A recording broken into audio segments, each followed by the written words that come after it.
2025-ci il yanvarın 1-dən etibarən bütün növ əmək pensiyaları indiqləşdirilir və artırılıb. Bu aydan isə ən aşağı pensiya 220 manatdır. Bizim media xəbər verir ki, bunu deputat Vüqar Bayramov sosial şəbəkə hesabında yazıb.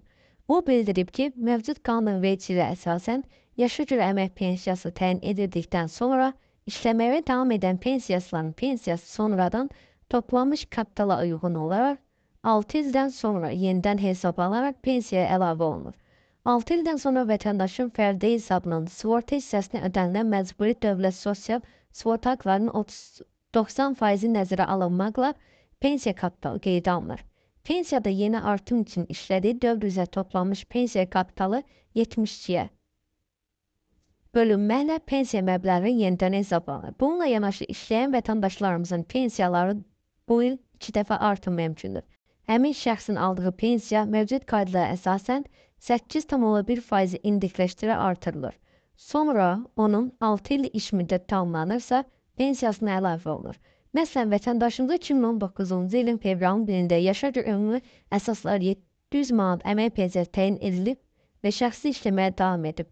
Onun pensiya məbləği 2025-ci ilin fevralın 1-də tarixində pensiya təyin edildikdən sonra 6 il işlədiyi üçün yenidən hesablanır.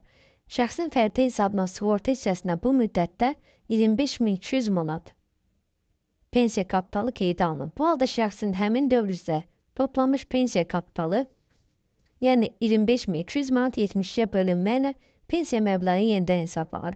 Bu o deməkdir ki, həmin şəxsin pensiyası 350 manata əlavə olunur.